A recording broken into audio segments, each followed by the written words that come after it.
tu sabes do anelo que há em minha alma. É como fogo bem aceso em meu coração. Senhor, pela oportunidade que Tu nos concede, que seja uma manhã de acordo com a direção do Teu Espírito Santo e que o Seu nome seja exaltado e glorificado. Abençoa aqueles amados que ainda estão a caminho, Senhor, que irão chegar, que Tu possa trazê-los debaixo da Sua proteção. É o que nós Te pedimos, ó Pai, no nome santo de Jesus. Amém. Pode se assentar, o nosso pastor não está, né? Mas nós estamos aqui representando e apoiando o trabalho aqui da conferência missionária. Deus abençoe o pastor Jailson, o pastor Calaquian, e vai ser uma grande bênção. E a nossa palestra se chama Conscientização e Evangelização Eficaz.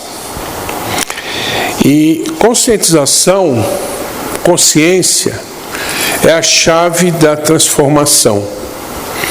O indivíduo só vai alcançar a transformação de vida quando ele tiver consciência da realidade, dos problemas que ele está vivendo e de tudo aquilo que envolve a sua compreensão a respeito de si e a respeito daquilo que está ao seu redor. Então, consciência é a chave da transformação.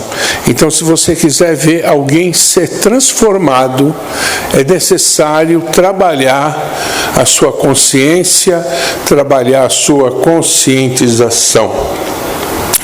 E nós vamos abordar aqui o texto bíblico baseado no profeta Jonas. Eu não vou ler o texto, senão vai tomar muito tempo, mas os irmãos conhecem. E Deus falou ao profeta Jonas: olha, Jonas, você se levanta, coloca de pé e você vai pregar a minha palavra em Nínive e vai entregar a mensagem de Deus ali. A cidade de Nínive hoje corresponde, no aspecto geográfico, à cidade de Mossul, no Iraque. E aí Jonas, em vez de obedecer ao chamado de Deus, ele segue para Tarsis, que é chamada Espanha. Hoje é Espanha. Então, seu comportamento se caracteriza de um crente carnal, devido à sua rebeldia e desobediência à vontade de Deus. Se você examinar a Escritura, você vai ver que existem 3 tipos de pessoas. Existe o homem natural, existe o crente carnal e o crente espiritual. Então, Jonas pode ser classificado como um crente carnal. Por quê? Porque ele tem o conhecimento de Deus, porém ele é rebelde e desobediente. Então Deus falou assim com Jonas: Jonas, se levante e vai para Nínive. Então Jonas foi encontrado lá na frente, dormindo no porão de um navio em um profundo sono. Então Jonas, em vez dele ir para Nínive, ele foi e tomou o navio, comprou a passagem para a cidade de Tarsis, na Espanha. Porém, Deus enviou um vento muito forte, e aí o barco começou a naufragar, e aí o capitão do navio começou a questionar: por que nós estamos passando por essa tempestade? E aí, por que nós estamos passando por essa tempestade? E aí eles começaram a questionar, e está escrito na Bíblia que eles lançaram sortes, e a sorte caiu em Jonas.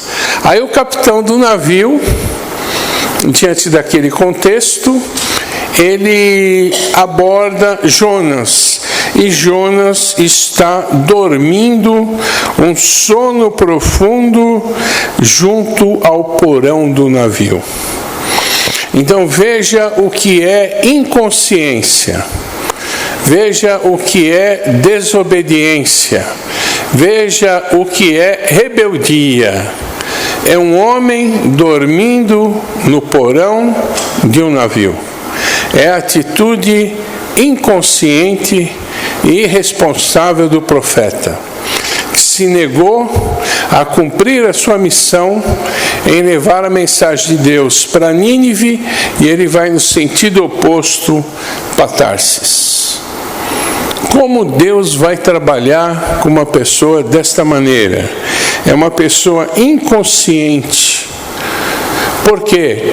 Porque ele vive uma realidade interior, o mundo interior do Jonas, dormindo no porão de um navio, e do lado de fora uma terrível tempestade, levando o navio a pique, a afundar. Então o único consciente ali era o capitão do navio. E ele procurava encontrar solução para o problema que envolvia Deus, porque acima da natureza, só Deus. Eu trabalho com importação e junto ao navio existe um compartimento que são adicionados containers na parte de cima do navio. Tem a parte do porão e tem a parte de cima, e ali eles vão colocando aqueles containers. Se o navio passar por uma tempestade, o comandante do navio será forçado a lançar no mar aqueles containers que estão em cima do navio, para que ele possa sobreviver ao naufrágio. E aí no diário de bordo, o comandante do navio vai escrever Atos de Deus. Ele escreve assim: Atos de Deus. Foi Deus que governa a tempestade, é Deus que governa o clima, é Deus que governa o mar, e em função dos atos de Deus, em função da tempestade, eu sou obrigado a lançar os containers no mar. Então, até mesmo na área da logística, da navegação, existe o conhecimento teológico abordando a questão atos de Deus. Então, se até a ciência é obrigada a reconhecer que Deus está no controle da natureza, quanto mais nós que somos cristãos e estudamos a Bíblia e a palavra de Deus, temos que reconhecer a grandeza do Senhor. Atos de Deus. Então, foi Deus que mandou a tempestade para despertar um inconsciente profeta, para que ele possa exercer a sua missão. Então, observe a situação de inconsciência que leva o homem a viver numa realidade interior que está fora da sintonia da realidade exterior. O navio indo a pique e ele dormindo no porão do navio. Veja que situação terrível. Então, consciência é a chave da transformação. Outro exemplo que nós podemos encontrar na Bíblia é a parábola do filho pródigo. O filho pródigo se encantou com as ofertas do mundo, e ali o filho pródigo pede a sua parte da fazenda, que lhe era devida como herança, só que a herança tem que acontecer depois da morte dos pais. Mas o filho pródigo se antecipa: pai, me dá a parte da fazenda para que eu possa desenvolver um projeto, uma aventura. E ali o filho pródigo recebe a sua parte que lhe cabe da herança, e ali ele prossegue para uma terra distante, vivendo de uma forma dissoluta e irresponsável. E ali o filho pródigo corre, enquanto ele tem dinheiro, ele tem amigos, e aí ele frequenta os melhores lugares, os melhores restaurantes, os melhores manjares, as melhores bebidas, e ali ele pode adquirir companhias, e ali ele tem uma vida dissoluta, ali ele se envolve com a prostituição, com a imoralidade. Só que com o passar do tempo, o combustível para essa aventura, que era o aspecto financeiro, o dinheiro vai acabando, o combustível para essa aventura se acabou, e aí acabaram-se os amigos, acabaram-se as festas, acabaram-se os jantares. E agora ele está numa condição irreversível, e aí ele se vê pobre dentro de uma fazenda e conseguiu um emprego da pior qualidade, de ser pastor de porcos. E daqui a pouco ele não tem mais o que comer e ele vai se servir da comida dos porcos. Então ele se igualou ao nível dos porcos. Só que de repente a palavra de Deus nos relata, e caindo em si, ele despertou e entendeu o contraste. Na casa do meu pai há tanta fartura, há tanto alimento, até para os serviçais. Levantar-me-ei e irei ter com meu pai. E eu vou dizer: Pai, eu pequei perante o céu e perante ti, já não sou digno de ser chamado teu filho, recebe-me como um dos teus serviçais. Ele caiu em si, ele despertou para a realidade, ele teve um encontro com a sua consciência. E é o que aconteceu com o filho pródigo. Ele abre os seus olhos e agora ele enxerga a realidade. Agora a sua realidade interior está em sintonia com o exterior. Agora ele passa a ser consciente e ele inicia uma marcha de retorno. Uma marcha de um retrocesso, uma guinada, uma mudada de direção, como diz o filósofo Platão, ele descobre o caminho da redenção. Quando o homem muda de direção e aí ele retorna vindo em direção à casa do Pai. Então ele cai em si, ele desperta para a realidade que existe. Da mesma forma, nós podemos encontrar outros textos da Escritura, como por exemplo o rico e o Lázaro. Está escrito que o rico vivia de uma forma maravilhosa, ele usava os melhores vestidos, as melhores roupas, ele vivia regaladamente, como relata a Escritura. Mas o pobre Lázaro, ele era lambido pelos cães. Os cães lambiam as suas feridas. E ninguém dava nada por aquele mendigo miserável. Mas chegou o dia de partir. E aí o rico morreu e o Lázaro foi levado pelos anjos ao seio de Abraão. E ali o rico abre os seus olhos. Levantando os seus olhos, ele vê Lázaro numa comunhão profunda, no seio de Abraão, que também significa o paraíso, e ali naquela comunhão profunda, o rico desperta. O rico passa a ser consciente da sua realidade interna em sintonia com a externa. Só que o rico despertou tarde demais. O rico despertou dentro do Hades, que é a antessala do inferno.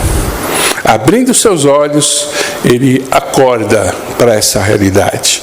Então, da mesma forma como Jonas estava dormindo, o sono da irresponsabilidade, o sono da inconsciência, o sono da rebeldia, assim também o rico foi despertar dentro do Hades, e também os 2 discípulos de Emaús, quando eles caminhavam, estavam indo para Emaús, e eles não tinham consciência do que o Messias deveria padecer, e o Messias deveria se tornar o Salvador do mundo. E aí Jesus vai conversando com eles, e quando Jesus parte o pão, os seus olhos se abrem. E aí eles tomam consciência do plano que Deus tinha em enviar Jesus para sofrer, como relata Isaías 53, que ele tomou sobre si as nossas enfermidades, que o castigo que nos traz a paz estava sobre ele, que pelas suas pisaduras nós fomos sarados. Então, naquele momento, os dois discípulos despertam, porque Jesus cumpriu a sua missão e ressuscitou, e quando Jesus parte o pão, eles abrem os olhos e despertam, e aí Jesus sumiu. Esse estado de inconsciência é estar de olhos fechados para uma realidade exterior. E da mesma forma, nós queremos despertar a igreja para que ela possa entender como crerão se não há quem pregue. Então é nesse momento que Deus está chamando a nossa atenção, para que nós possamos abrir os nossos olhos, para que nós possamos despertar para uma realidade exterior de um mundo que está apodrecendo no pecado. E nós temos a mensagem, nós temos a graça, nós temos a unção, nós temos a direção, nós temos o plano de Deus em nossas vidas que pode se estender àqueles que estão perecendo. Como crerão se não há quem pregue? Então é necessário que a igreja se desperte, é necessário que a igreja acorde. Da mesma forma como Jonas estava dormindo no porão do navio, muitos crentes estão dormindo dentro da igreja e não têm consciência de uma realidade exterior onde as almas estão se perdendo. E nós podemos fazer uma comparação aqui. A queda do homem no jardim do Éden. Romanos 3, 23.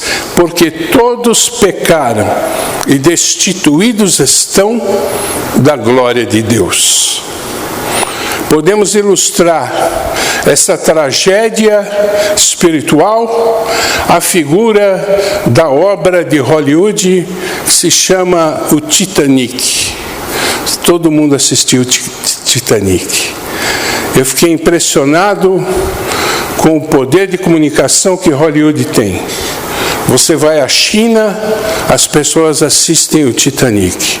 Você vai ao Oriente Médio, ao Líbano, as pessoas assistem o filme Titanic. Você vai à América do Norte, América Central, América do Sul, a África, o mundo tem consciência de um produto global, que é um filme de Hollywood chamado Titanic, que ilustra uma tragédia, que é o navio que afundou. Essa tragédia pode ser uma ilustração da queda do homem no Éden. Quando o homem pecou, ele contribuiu para uma grande tragédia espiritual para a humanidade, comparada ao naufrágio do Titanic. Vamos dizer que a população que estava no Titanic, aproximadamente 2.500 pessoas, ao descobrir que o navio ia afundar, entraram em pânico.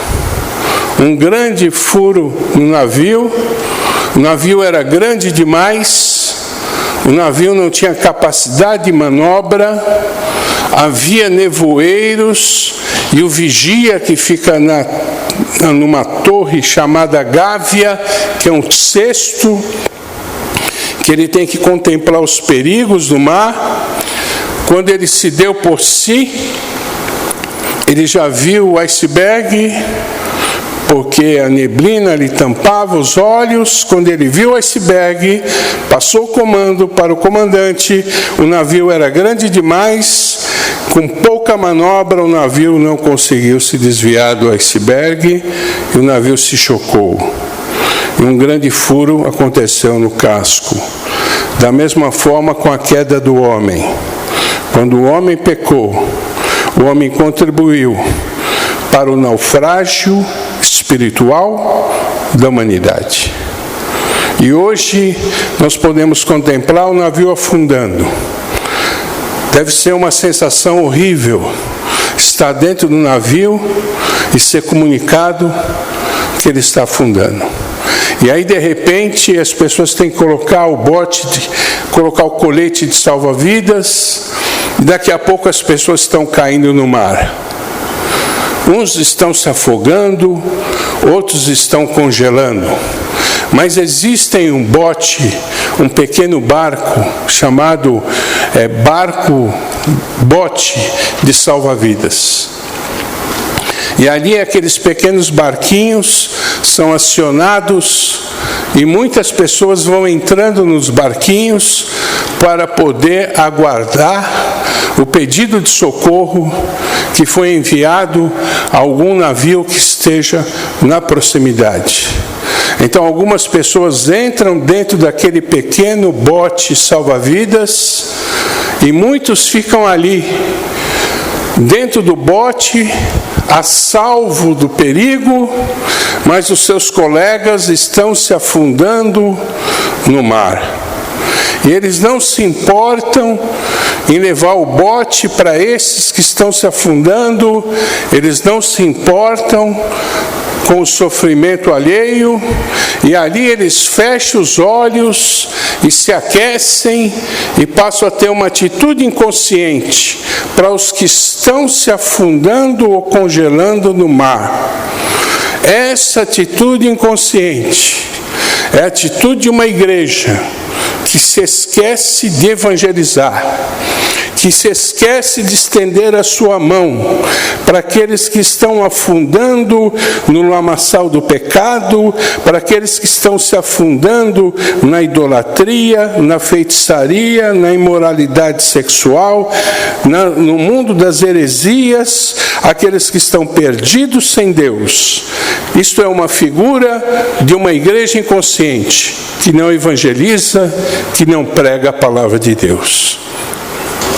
O chamado de Deus é para que esses que estão no bote salva-vidas, esses que alcançaram o plano da salvação, estendam as suas mãos para o lado de fora para resgatar vidas que estão afundando no mar e possam ser trazidas para estar em segurança junto com Ele, desfrutando da salvação de uma tragédia espiritual. É missão da igreja estender o seu braço.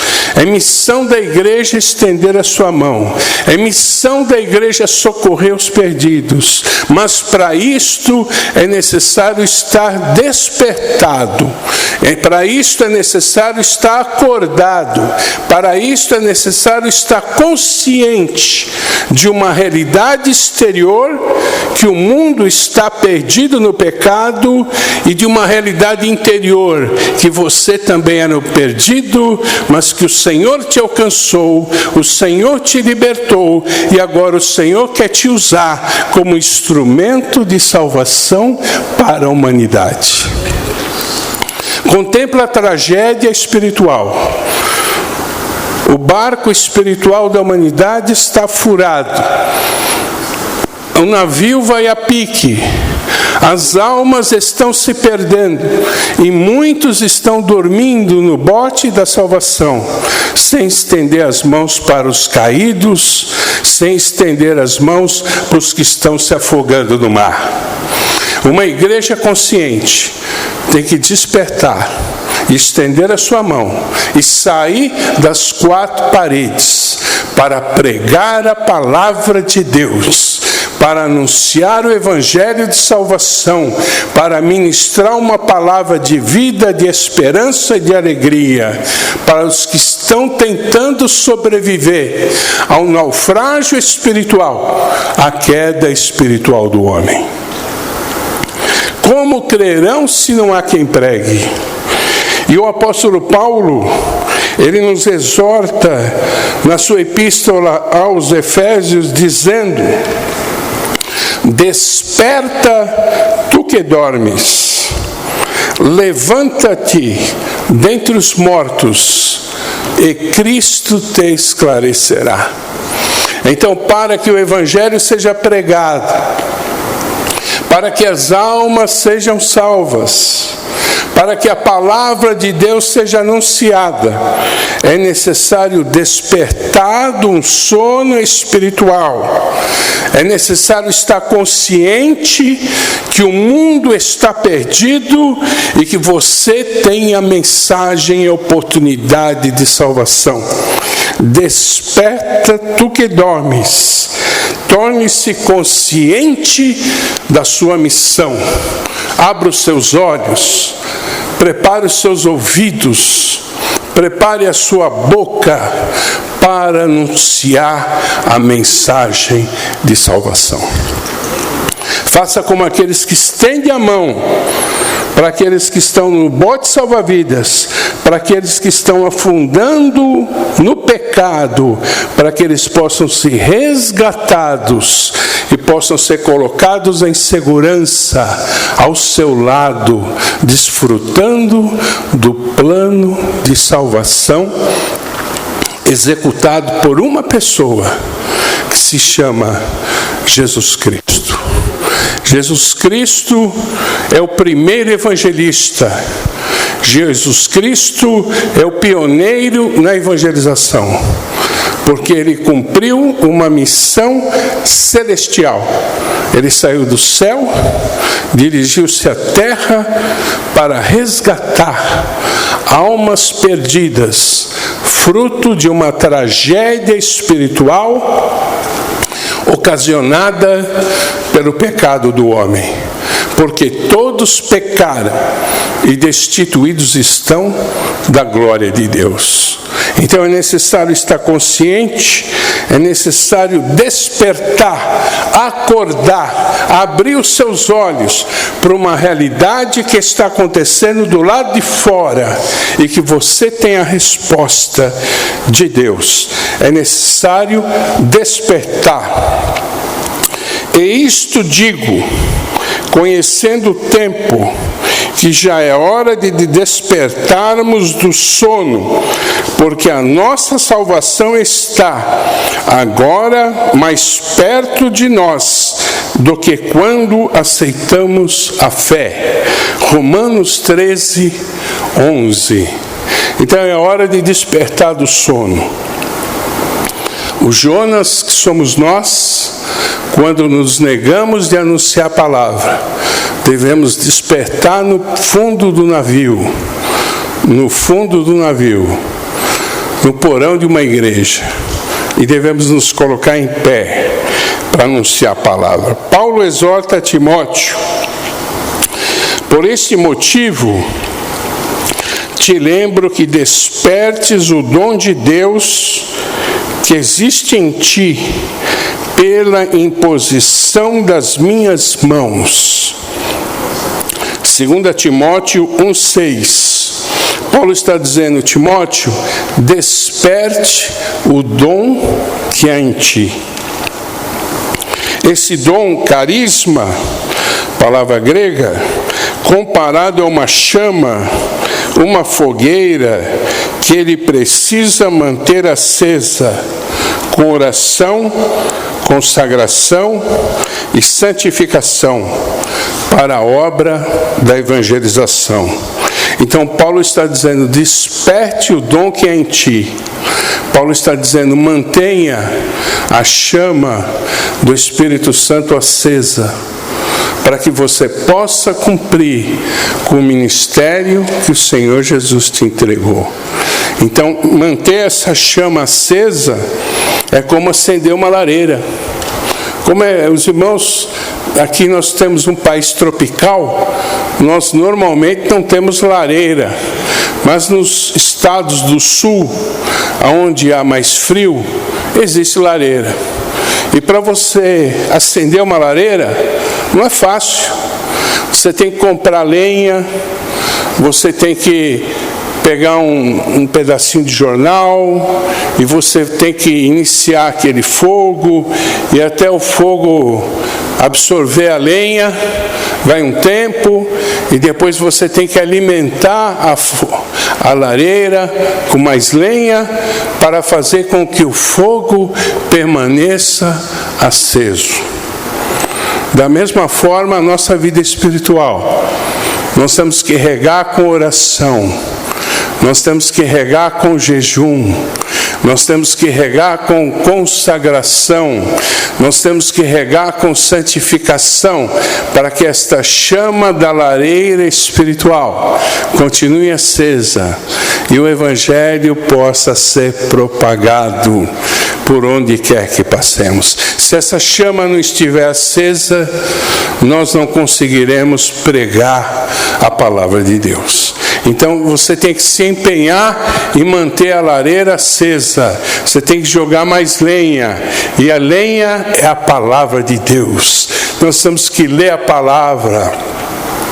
Nós temos que nos alimentarmos da palavra, porque ela é o nosso alimento, ela é a nossa instrução, ela é a nossa motivação para o crescimento espiritual. Manter a lareira acesa. Paulo diz a Timóteo: mas tu, sê sóbrio em tudo, sofre aflições, faz a obra do evangelista, cumpre o teu ministério. 2 Timóteo 4, 4 e 5. Então o chamado de Deus é para fazer a obra de evangelização. Faze a obra de um evangelista. Paulo não está questionando aqui o nível ministerial de Timóteo, se ele é pastor, se ele é presbítero, se ele é diácono ou se ele é um evangelista. Mas Paulo está dizendo a ele: faze a obra de um evangelista. Saia por aí, anunciando a palavra de Deus, tocando campainhas,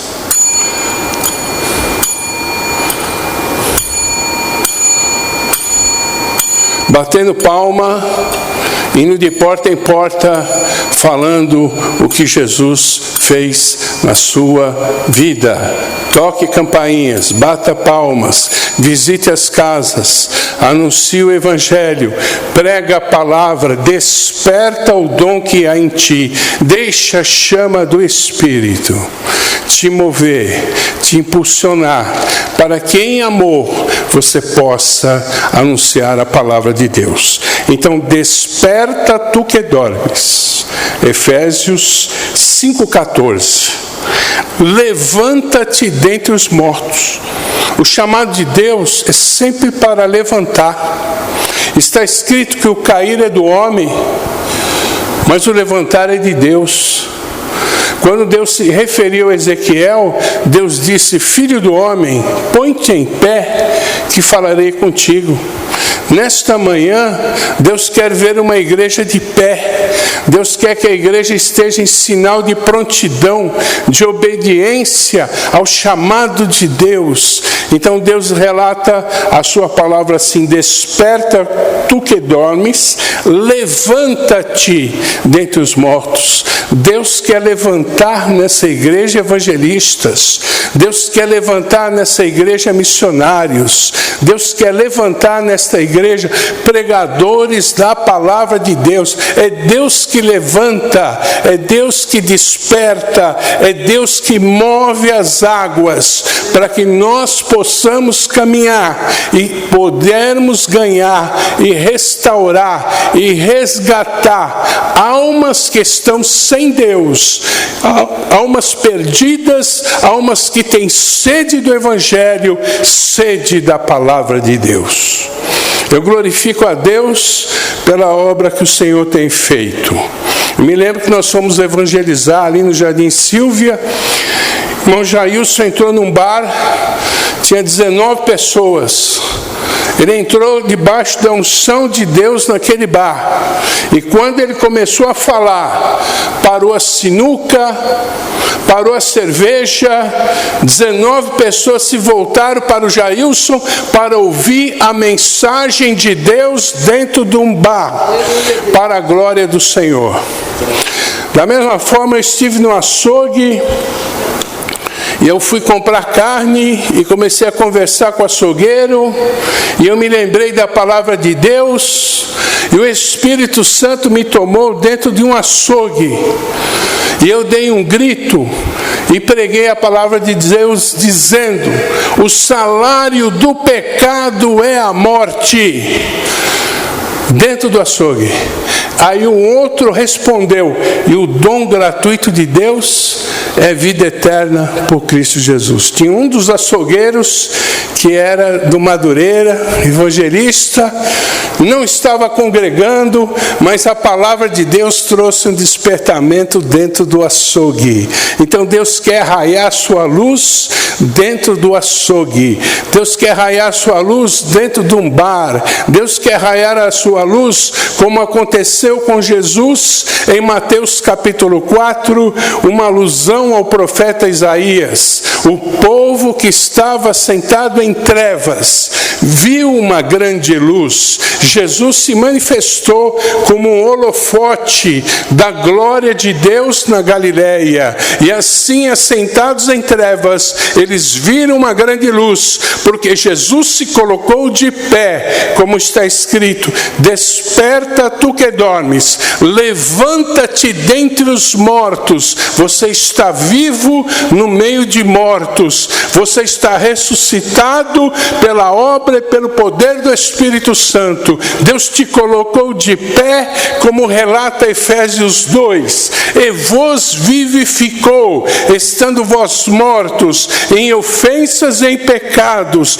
vós que outrora andaste segundo o curso deste mundo, segundo o Espírito que opera nos filhos da desobediência. Espírito maligno que opera nos filhos da desobediência. Mas o Senhor nos ressuscitou, o Senhor nos deu vida, o Senhor nos colocou de pé, para que nós possamos cumprir com a missão de levar a palavra de Deus. Desperta tu que dormes, levanta-te dentre os mortos. Olha que texto. Mortos espiritualmente. Está escrito que o mundo jaz no maligno. Jaz significa estar deitado. O mundo está sepultado em Satanás. O mundo está morto espiritualmente, e um morto não se alimenta, um morto não ouve, um morto não fala, um morto não caminha, um morto não glorifica a Deus, um morto não adora a Deus, um morto não lê a Bíblia, um morto não se serve da água da vida e nem do pão da vida que é Jesus. Desperta tu que dormes, levanta-te dentre os mortos, e Cristo te esclarecerá. Aleluia. É Jesus que ilumina o cristão. Jesus é a luz da vida. Está escrito em Apocalipse que Ele é o Cordeiro, Ele é a lâmpada da Nova Jerusalém, e Ele vai iluminar a cidade. Uma única lâmpada vai iluminar a cidade. Ele é fonte de energia, Ele é fonte de luz, Ele é fonte de iluminação, Ele é fonte de conhecimento, Ele é a fonte da glória da manifestação de Deus. E Cristo te esclarecerá, porque Ele é a luz da vida. Jesus disse: eu sou a luz do mundo, aquele que me segue não andará em trevas, mas terá a luz da vida. É Cristo quem te esclarece, é Cristo quem te ilumina, porque somente através da luz nós podemos ter sucesso na nossa vida ministerial, na nossa vida espiritual. Ninguém pode trabalhar sem luz. Numa oficina, o mecânico não pode consertar o motor se ele não utilizar uma lanterna que ele coloca na cabeça. Ela é presa com um elástico, e ali ele ilumina o motor, e através da luz que é projetada no motor, ele consegue tirar a peça certa. Sem luz, o mecânico não consegue consertar o problema no motor. Sem luz, o cirurgião não pode efetuar cirurgia no paciente. Não sei se vocês já viram, nas salas de operação existe uma grande luminária potente para iluminar o cirurgião, para que ele possa enxergar os detalhes, as minúcias, as veias, as artérias, os órgãos que ele precisa mexer sem danificar os demais. O cirurgião precisa da luz para fazer a cirurgia. Lá na faculdade, o aluno precisa da luz para poder estudar os livros e aprender a matéria. Então, sem luz, nada se pode fazer. Sem a luz do Espírito Santo, nós não podemos caminhar, nós não podemos pregar, nós não podemos ganhar almas. Sem a luz do Espírito Santo, o nosso evangelho não brilha, a glória de Deus não se manifesta, mas através da luz que é Jesus, a luz verdadeira que alumia o mundo, milhares e milhares de almas serão salvas através da pregação da palavra de Deus. Levanta-te dentre os mortos, aleluia, e Cristo te esclarecerá. O chamado de Deus é para isto, para despertar a igreja, para anunciar a palavra de Deus. Isso é a primeira etapa da palestra, que se chama conscientização. E a segunda etapa da palestra chama-se evangelização eficaz. Então, muitos acreditam estar fazendo uma grande obra. Eu tenho visitado Guarulhos, a maneira como as congregações evangelizam. Tenho também trabalhado em distribuição de folhetos. O ano passado nós mandamos fazer 160 mil folhetos. Distribuímos o equivalente a 12% da população da cidade. Mas ninguém pegou um folheto, que eu saiba, e ninguém entrou na igreja dizendo: eu vim aqui aceitar Jesus em função da mensagem desse folheto. Então, eu entendo que é um trabalho importante, é um trabalho de semeadura, mas a visão que o Espírito Santo tem para nós agora é que não é hora de semear, agora é hora de colher. Vamos ler também em João, capítulo 4, um célebre texto onde Jesus, após falar com a mulher samaritana, ele dá uma instrução aos seus discípulos. Está escrito assim: e entrando os seus discípulos lhe rogaram, dizendo: Rabi, come. Porém ele lhes disse, João 4:32, uma comida tenho para comer, que vós não conheceis. Então os discípulos diziam uns aos outros: trouxe-lhe porventura alguém de comer? E Jesus lhes disse: a minha comida é fazer a vontade daquele que me enviou e realizar a sua obra. Quando Jesus disse: olha, eu tenho fome, um tipo de fome que vocês não conhecem, eu tenho consciência da realidade de um mundo perdido que precisa de mim como Salvador. É isso que Jesus está dizendo. Eu tenho uma fome que vocês não conhecem. Essa fome, muitas congregações não têm. A fome de ganhar almas para Cristo. A fome de anunciar o Evangelho. A fome de ver vidas chorando aos pés de Jesus, recebendo Jesus como Salvador. Muitos não têm essa fome, nem os discípulos conheciam esta fome. Mas nós temos que ter essa fome, esse desejo, esse prazer, essa felicidade em poder servir ao Senhor, ganhando almas. Não dizeis vós que ainda há 4 meses para que venha a ceifa? Jesus está dizendo: olha, vocês não estão falando que a colheita na lavoura é daqui a 4 meses, eis que eu vos digo, levantai os vossos olhos. Jesus está dizendo, tenha visão espiritual. Levantai os vossos olhos, vede as terras, olha aí o seu público-alvo, as pessoas que já estão brancas para a ceifa. Então agora é hora de colher almas, agora não é hora mais de semear. Jesus está dizendo isso para nós. Eu estava na minha casa, e ali eu estava orando, e o Espírito Santo me mostrou um grande alqueire. E ali havia uma grande plantação pronta para a colheita. Estava pronto para colher, então não é hora de semear, já foi semeado. É hora de colher. E ali o Senhor escrevia para mim, 6AR. 6AR. E aí eu fui entender o que o Espírito Santo está dizendo. Eu entendi que são as 6 regionais. E ali o Espírito Santo foi me dando inteligência espiritual.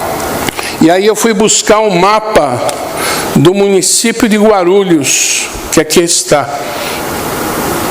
Eu fui buscar esse mapa, aí eu peguei a listagem com a secretaria da igreja sede, onde consta todas as congregações de todas as 7 regionais, a 7ª em Minas, de 1 a 6 é Guarulhos, e aí eu comecei a alocar no mapa, ponto por ponto, cada congregação, formando cada regional. E ali o Espírito Santo foi me dando entendimento, e aí eu comecei a criar uma linha entre uma congregação e outra, mediana. Uma linha entre outra congregação e outra. Aí eu formei distritos. Então eu formei 103 distritos ao redor de cada congregação. E aí eu comecei a pensar, se cada dirigente do campo, se os líderes e vice-líderes dos departamentos de missões de cada congregação se mobilizarem para evangelizar o seu distrito, nós vamos atingir uma cidade com a palavra de Deus. Mas para isto é necessário 103 homens estarem despertos, acordados, para um segundo tipo de ministério. Efésios 4:11 relata, e ele mesmo deu uns para apóstolos, profetas, evangelistas, pastores e doutores, querendo o aperfeiçoamento dos santos para a obra do ministério. Então hoje, o nosso ministério está voltado para o ministério pastoral. Nós temos 103 pastores de altíssima qualidade. São homens, são heróis, que carregam a bandeira do Evangelho e a bandeira da nossa denominação em cada um desses pontos espalhados do município de Guarulhos. Eles exercem o ministério pastoral, mas existe um outro ministério que se chama ministério evangelístico. Então nós temos que ter os olhos voltados não só para o ministério pastoral, também não só para o ministério do ensino, que são os doutores, que também é a escola dominical e o culto de doutrina, mas nós temos que ter os olhos voltados para outro tipo de ministério que está fora das 4 paredes, aonde os pecadores estão pedindo para que você estenda a sua mão a eles e entregue a mensagem de salvação. Eu fiz contato com 80 dirigentes. Mandei um zap para cada um deles. Os outros 20, problema de atualização de telefone, não pude contactar. Os outros 23. Mas eu convidei 80 dirigentes, líderes, vice-líderes e pessoas interessadas em evangelização para participar dessa conferência. Meu trabalho do Jailson foi realizado. Dependemos da disposição, dependemos do despertamento de todos nós, para que possamos cumprir com essa ordenança de pregar o Evangelho a toda a criatura. Isso começa por nós, do Departamento de Missões, nosso diretor, irmão Jailson, eu também que ajudo. Nós temos que estar despertados para aquecer esta lareira espiritual em cada congregação, para que a chama do Espírito Santo possa tomar posse de Guarulhos. Nós não queremos ganhar uma nem duas almas, queremos ganhar 1.300.000 pessoas para Jesus. Mas para isso eu preciso do apoio de 103 dirigentes, 103 líderes, 103 vice-líderes e todos aqueles que quiserem fazer a obra de Deus. Para ganhar almas, nós precisamos de um projeto. Para ter um projeto, nós precisamos de uma meta. Sem meta, não existe projeto. E aí nós criamos uma meta. 3 almas, cada congregação deve ganhar por mês para Jesus. Não é difícil. Não é difícil. Agora, se você analisar o trabalho que tem sido feito, distribuição de folheto, colocando o folheto na caixinha do correio, culto ao ar livre em algumas praças pequenininhas. Se você pedir um relatório para os dirigentes, quantas almas aceitaram Jesus? Quantas almas foram discipuladas? Quantas almas foram batizadas? Quantas almas vieram se assentar em uma das cadeiras da nossa igreja? Você vai ver que o resultado é quase nulo. Então agora não é hora de plantar, agora é hora de colher. Como que eu faço para colher?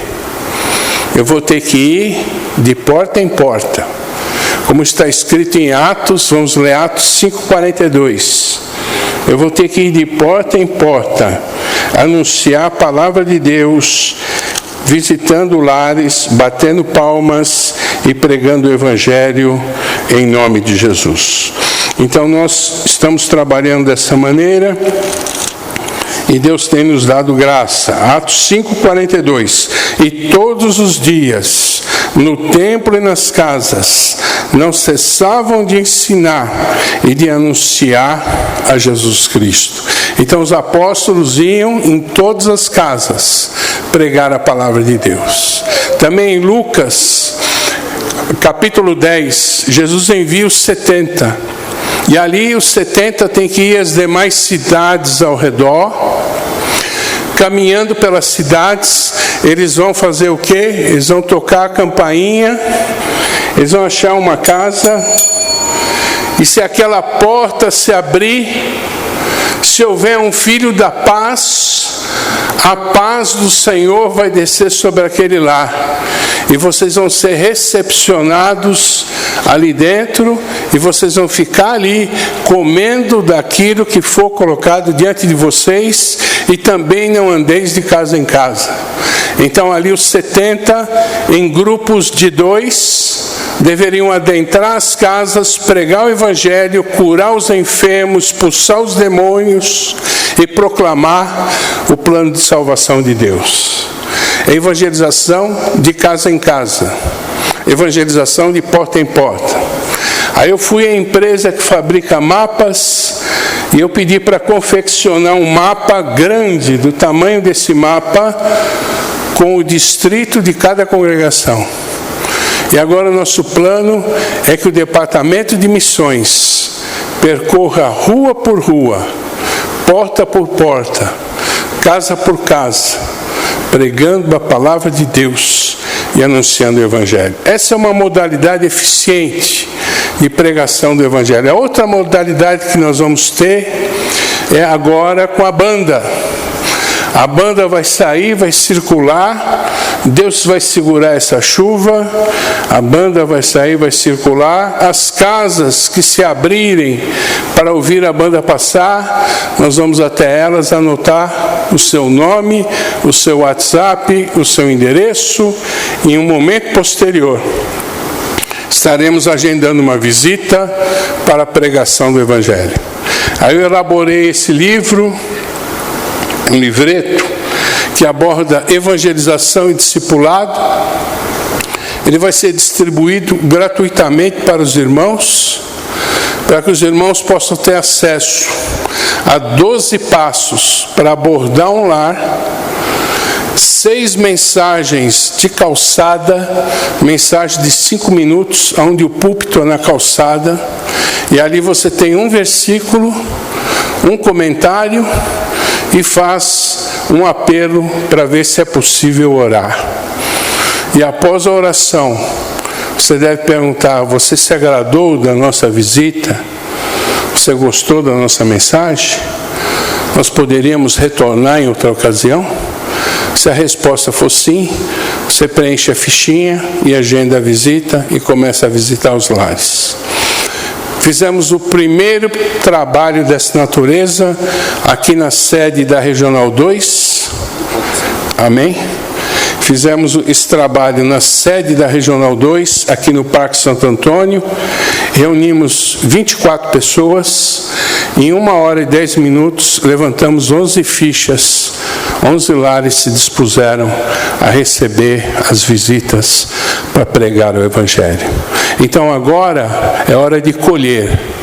Agora é hora de evangelizar, discipular, batizar e trazer essas vidas para que venham se assentar em nossos bancos, congregar conosco e glorificar o nome do Senhor.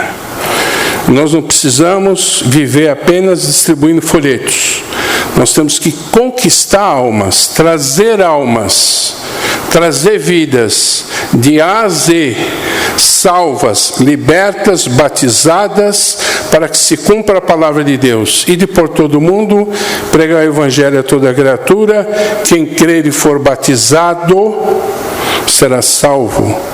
Quem não crer será condenado. Então a obra de evangelização completa, ela vislumbra a pregação, a semeadura, a colheita, a decisão, discipulado, batismo e a integração na igreja. Então a missão do ministério evangelístico é encher a igreja com almas salvas, transformadas pelo poder de Deus. Amém?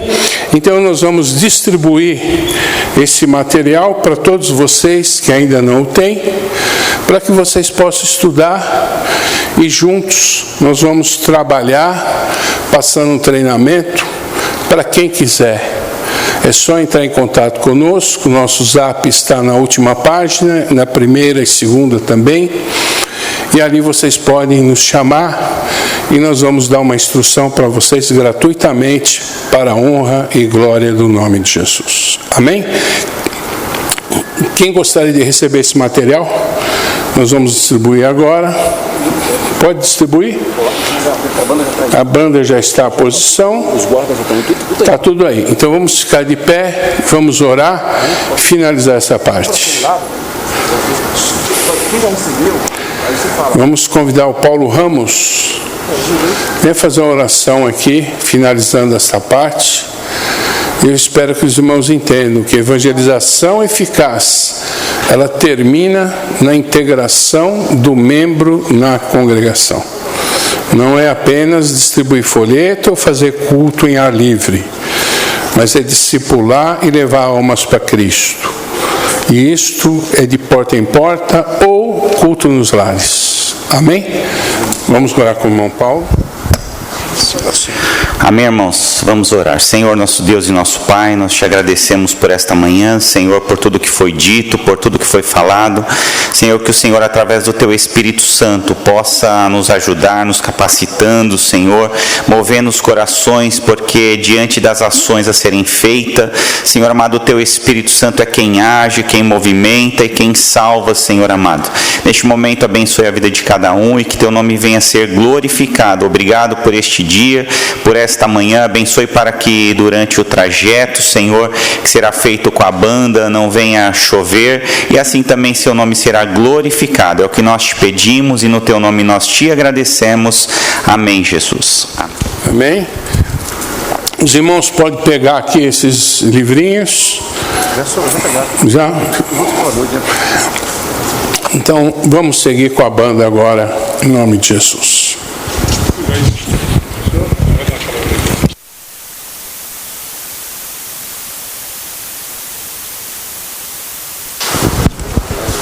Pastor. A paz do Senhor, irmãos. Amém?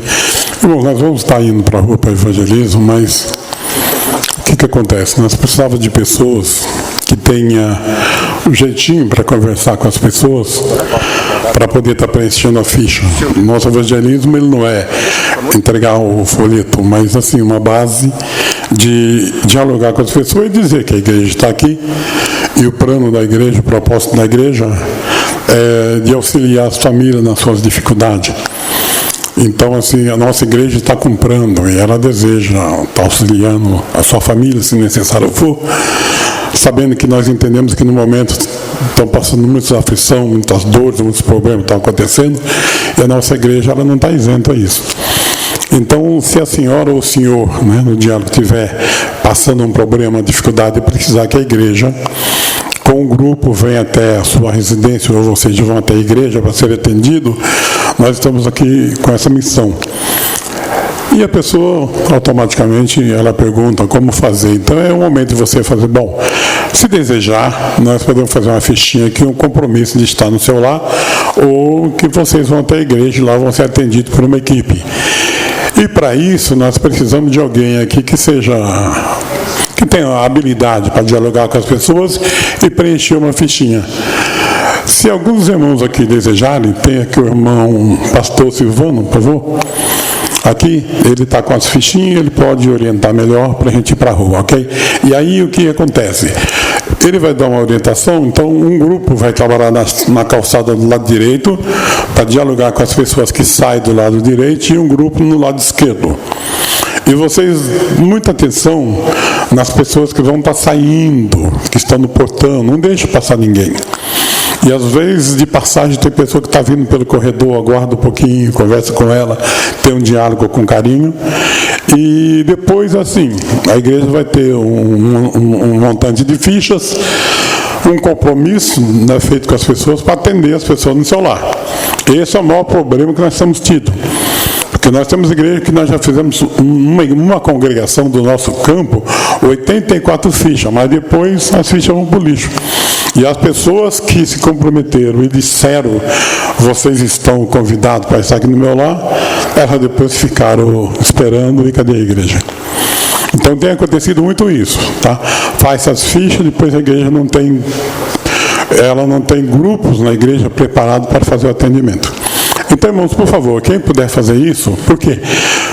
Nós esperávamos que tinha um grupo grande aqui, foi que nos informaram que ia ter um grande trabalho, que tinha um grupo preparado para isso. Nós temos a equipe pronta para esse trabalho. No entanto, viemos só 2 pessoas para fazer a abordagem, contando que os irmãos pudessem nos ajudar nisso, ok? Agradeço, Deus abençoe.